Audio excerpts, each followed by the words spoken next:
Baik, selamat pagi, siang, sore, malam bagi Bapak, Ibu, Kakak, Abang, atau siapa yang tersedia ini. Perkenalkan terlebih dahulu, nama saya Bagaimana dulu dari Prodi S1 Informatika dengan NIM 11S210. Dan sekarang kita akan lanjut pada unit 7 untuk rekomendasi PAM. Dimana sekarang kita akan bekerja pada Library Work Manager. Nah, apa itu Library Work Manager? Library Work Manager sebuah library yang uh, yang pada kali ini akan kita manfaatkan untuk uh, fitur notifikasinya dan fitur background handlingnya. Jadi di sini eh, pada layar kita nih, misal kita akan buat sebuah proyek namanya Beromatic. Dia bisa kita aplikasikan kan. Nah, aplikasi ini akan bekerja dengan mengambil image apa yang kita masukkan ke dalamnya, terus bisa kita atur kalau kita mau memberikan gambarnya.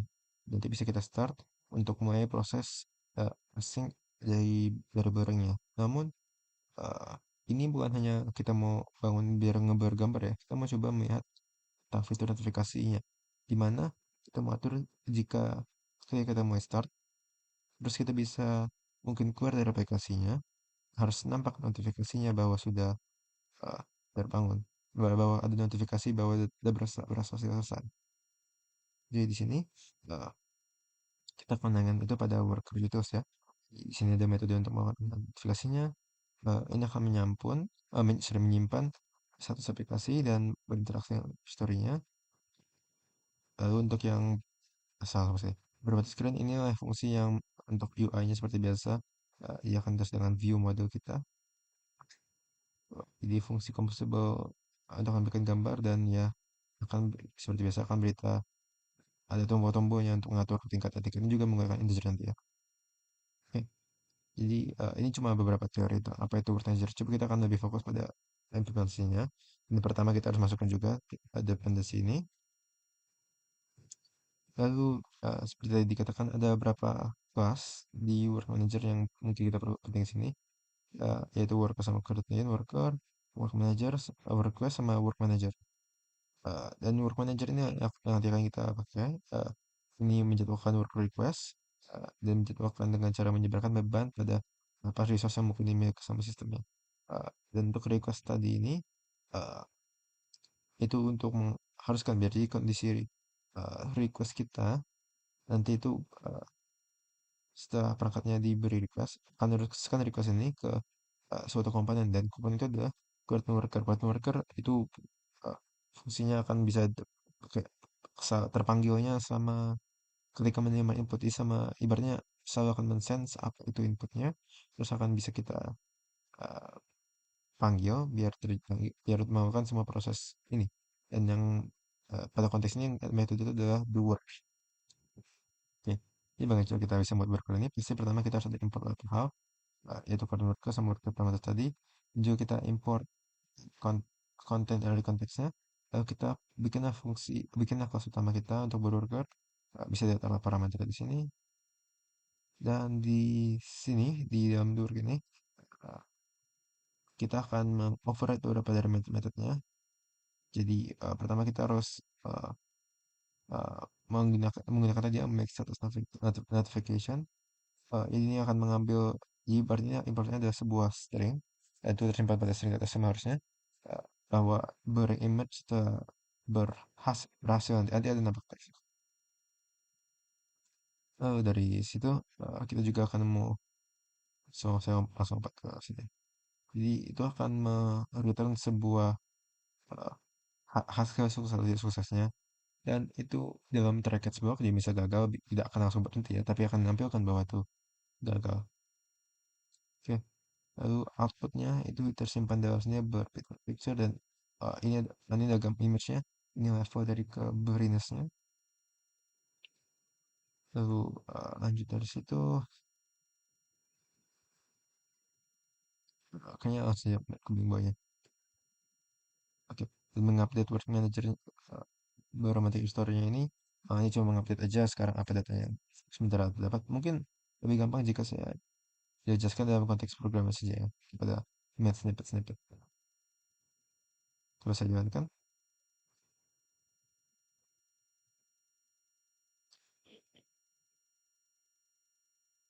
Jadi, sambil nunggu itu jalan,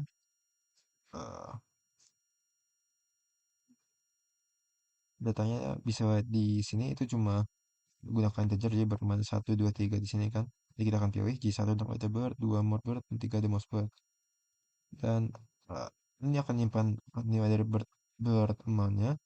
uh, uh, jadi apa file bird amount sama bird amount ini akan menampilkan bird-nya harus sebagai berapa dan apa dan juga sebagai datanya string ya. Dan nanti saya jelasin kenapa. Jadi tadi untuk uh, uh, bermain repository kita akan override override value dari work manager Guru tadi dengan konteksnya sendiri ya. Oke, langsung saya ke sini. Jadi kita mau akan save image, jadi kita mau melakukan sebuah create image ya. Nah, jadi ibaratnya nanti pas kita start ini, itu akan membuat sebuah file gambar di di device kita. Menggunakan kayak gini, eh, kita akan cek dulu image collection kita, kita masukkan saja values-nya apa, dan apa image yang telah kita eh, buat. Dan itu akan meng-create image dan akan terus akan dibangun dibangun dalam file JPEG dan juga uh, akan menyimpannya di sini di mana akan menginfo resolver kita ini dan infonya ya konten resolvernya uh, itu ada tulisan di sini konten resolver. Dan dari situ kita akan try sekali lagi uh, semua dia penyimpanannya konten URL kita dengan mode W ini ya. W itu untuk katanya untuk write, jadi akan bisa mengedit ya. Karena kan kita mau namanya mau yang simpan kan dia harus ada yang kita bisa atur. Oke, dan dari situ coba kita lihat UI-nya sekarang.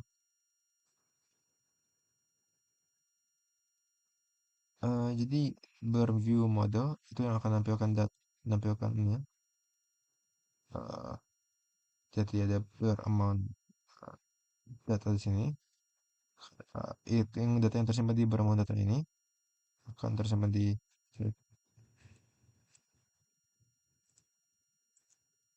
uh, beramount data. Jadi kita ambil dulu beramount datanya dan beramount sementaranya di mana kita simpan dalam variable beramount. Lalu kita mengatur URL kita di mana dari apa info yang kita dapat situ. Kita akan mengoutputkan uh, apa info apa data kita. Terus kita get stringnya jika mau image-nya apa tadi. Untuk biar tahu kita image yang kita lakukan itu apa. Lalu oncode dari sorry bukan sih. Uh,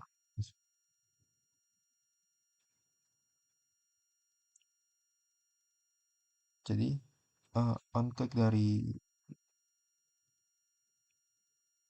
sorry, oncode-nya ada beberapa. Jadi pertama on advance click dimana jika kita klik cancel ketika kita klik aplikasinya uh, nggak tahu kenapa itu yang pertama kali tapi pertama kita klik ini akan tidak ada ya parameternya tapi aku akan mengambilkan sebuah unit berarti bisa kosong juga datanya misal mungkin fail di mana itu akan uh, memodify UI set kita jadi uh, jika itu akan jika itu terpanggil on start click-nya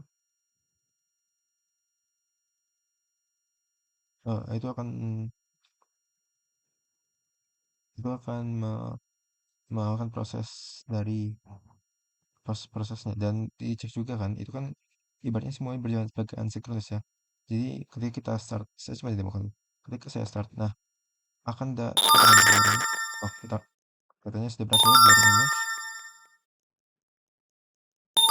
image oke dan kok kita bisa juga lihat file sudah terdapat di galeri kita jadi nah, yang terjadi di sini itu adalah itu akan melakukan suatu activity dan activity ini akan dikerjakan on click lalu akan diproseskan ke fungsi-fungsi selanjutnya ini, di mana akan lalu diblurkan, lalu baru akan di-save kan. Jadi untuk yang berworker tadi kita cuma memanggil fungsi berworker. Ada fungsi bawah untuk melakukan blurringnya. Aku saja perlu jelaskan. Lalu yang kami menyimpan image-nya tidak akan terlalu dalam jelaskan, kita tidak perlu penting lagi. Kita lebih fokus kepada sisi notifikasi tadi. Oke, tapi kayaknya itu saja untuk penjelasan untuk video ini. Kurang lebih menemukan. Jadi sekarang kita bisa pindah ya ke selanjutnya, ke aplikasi selanjutnya yaitu Waterme. Waterme juga seperti sebelumnya mengaktifkan untuk uh, perhatikan untuk notifikasi, tapi sekarang kita bisa atur timingnya, di mana tadi kan langsung pas selesai kan. Nah, tapi sini kita bisa atur bisa kapan memberi notifikasi setelah waktu tertentu mungkin jalan. Jadi bisa kita klik sini. Nah, bisa berikan ke remind me water ini kan berapa? Bisa 5 second satu hari, 1 week, 1 month. Kita bisa misalkan biar langsung nampak kan. Kayak tunggu 5, 4, 3, 2, 1, kan. Nah, keluarkan notifikasi sebaiknya aku siram wortelku dan bisa lihat di sini datanya pasti ngambil dari sebuah ya bukan database ya tapi ada datasetnya lah kita bilang, dan remindernya ini tipe datanya sebuah long berarti datanya bisa lumayan panjang tadi ya. Innya dan stringnya. Untuk app container bisa di sini. Repository gimana ibaratnya biasa data cara kita atau data kita model yang kita kerjakan adalah plant dan langsung saja ke UI nya ya biar cek aja. Jadi Fatra ini ada mengunggah fungsi schedule reminder. Ini ngambil saya data dari water repository tadi schedule reminder apa dan ngoper lah durasinya apa, unitnya dan apa nama dari string dalam atau bulan. Terus di sini kita akan seperti tadi water reminder uh, jadi akan mengambil fungsi do tadi yang teroverride dari plan-nya itu apa dan input datanya, lalu akan mengeluarkan notifikasi berikut. Oke, ini cara kerja memang cukup sama saya ikut dengan yang tadi. Jadi aku rasa tidak perlu saya jelaskan terlalu dalam. Jadi kayaknya saja sih untuk penjelasan di video bagian ini. Oke ya, oke. Kurang lebihnya mungkin mohon dimaafkan dan ya, sekian terima kasih.